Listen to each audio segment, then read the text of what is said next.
Good evening from New York. I'm Chris Hayes. Today, lawmakers watch the video the Trump administration doesn't want you to see. Back in September, they released this video of a drone strike extrajudicially killing what the Defense Department says are drug traffickers, though we have to note that we have zero independent confirmation that they in fact were. We now know the video they released on social media was not the full video, because it turns out that 2 men survived that attack that you're seeing there, an attack that killed others. I just received a brand new video that exposes every lie Pete Hegseth has told since the very beginning of this war crimes fiasco.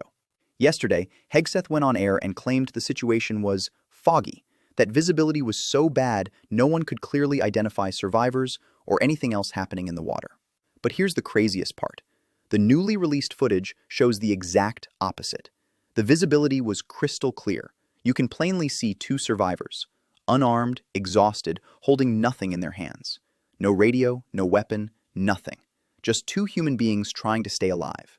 And then, as if that wasn't enough, last night they carried out another strike, this time on a boat in the Caribbean, claiming, with zero evidence, that it was carrying narcotics. No proof, no confirmation, just another reckless attack justified after the fact. Here, watch this clip for yourself. It tells the real story, the one they've been trying to hide from day one.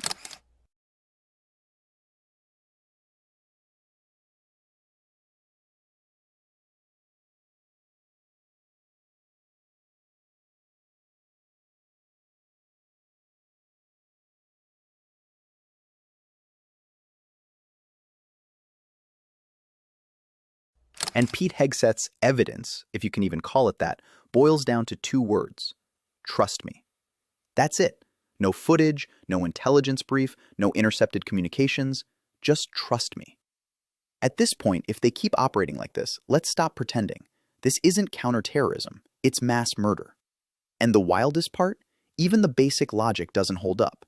If you're going to claim a boat is carrying drugs, you actually have to stop the boat, board it, search it, and confirm it. That's how evidence works. But instead, they're firing missiles first and inventing the justification afterward. It's reckless, it's illegal, and it's starting to look like they don't even care who gets hit, as long as they can spin a story later. If this was a legal action of war, which is still under dispute, then it would be a war crime. If it was not, it was a murder. In either case, again, the right way to find out if there are drugs aboard a boat is you stop the boat, you board it, you investigate it, and in the process you learn, if there are drugs, you learn about the strategies involved, which gives you information to help dismantle a broader operation. Blowing a boat up, not even knowing much about what the boat is doing, simply destroys that type of information. So it's not only extrajudicial, it is also stupid. And so this is vast concerns about judgment, and by the way, of course, this is all a prelude to the possible strikes on Venezuela itself. And that's not even the craziest part. Just watch this clip of Adam Brandley breaking it down in plain English. There were only 2 people on that boat, nothing in their hands, nothing suggesting a threat, and absolutely zero evidence that the vessel had drugs on board. None. He lays it out so clearly that you can't even argue it. The entire justification collapses the moment you see what was actually happening on the water. At the time of the strike, you could clearly see the 2 people on the boat.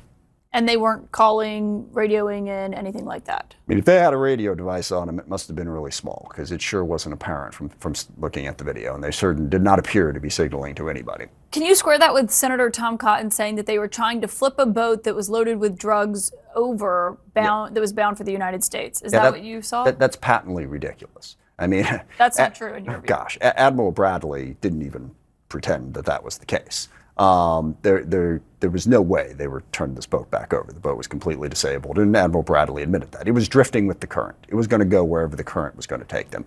And I don't know, I didn't see all 48 minutes between the first and second strike, maybe for the first 10, but it appears that the boat was split at least in half. I mean, there was this tiny little bit of the bow that was still, capsized. They weren't trying to flip anything over, first of all. Second of all, there is the claim that the drugs still could have been there. There's no real evidence of that. You see the first strike, boat's on fire, flips over, maybe in that tiny portion of the boat. But that's speculation, and it certainly wasn't clear from the video. And here's another one. Congressman Jim Himes.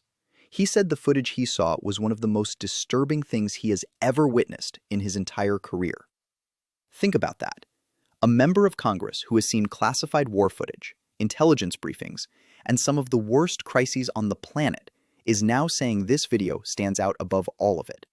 That tells you everything about how bad this really is. Bill, getting an update from our Capitol Hill producers here. I'm told that the briefings just ended on the House side and that Democrat Congressman Jim Himes, the ranking member of the House Intel Committee, came out, spoke to media, and said they were shown the unedited video of that second strike. And he says, quote, "What I saw in that room is one of the most troubling scenes I've ever seen in my time in public service." So that there is reaction. And as a basic human being, the obvious thing you do is take the two survivors alive and interrogate them, especially since the Pentagon keeps insisting they were close to the U.S., which the footage proves they absolutely were not. That's the actual procedure if a vessel is suspected of wrongdoing. You detain, you question, you verify. You don't fire a second strike on wounded people floating in open water. You gather evidence. You follow protocol. You treat human beings like human beings. But instead, they skipped every step and went straight to the part they can't justify. More in our breaking news. We have new exclusive reporting on the double strike on that alleged drug boat in September. Admiral Frank Mitch Bradley, who oversaw the operation, told lawmakers today that the two survivors did not, as some defense officials have been claiming for months behind scenes, radio for backup before a second strike killed them. That's according to two sources with direct knowledge of today's closed-door briefings. Now, joining me is Senator Tammy Duckworth, a member of the Armed Services Committee and a retired U.S. Army pilot.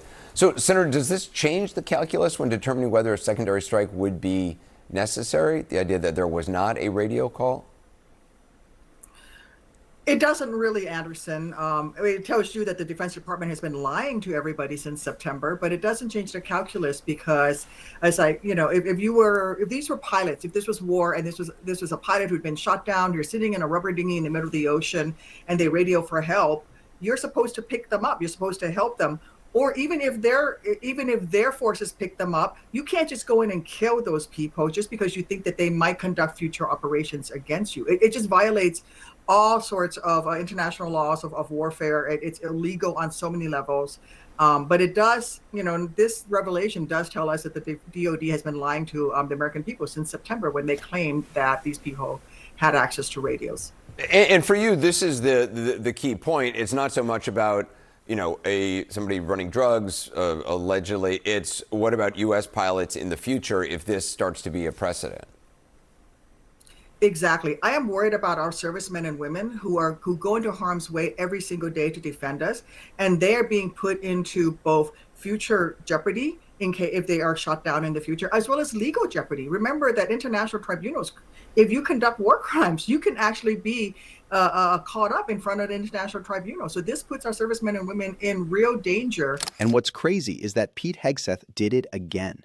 He ordered another strike, this time on a civilian fishing boat. And then Admiral Halsey tried to brush it off, insisting that no people would be affected, as if human lives are just background noise in his briefing notes.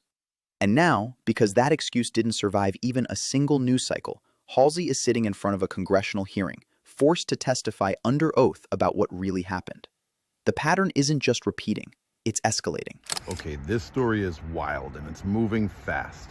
Secretary of Defense Pete Hegseth reportedly hauled Admiral Alvin Halsey into his office because Halsey refused to carry out attacks on fishing boats in the Caribbean.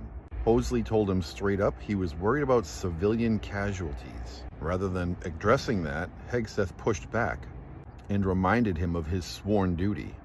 But here's the part that matters most. Halsey responded that after 40 years of service, he was not going to follow an illegal order. And that is when Hegseth threatened to strip him of his command. And the meeting blew up. And get this, within 15 minutes, Admiral Halsey submitted his resignation. Now members of Congress have reached out, and Admiral Halsey has agreed to testify about why he retired, and he's bringing receipts. This could be a massive turning point.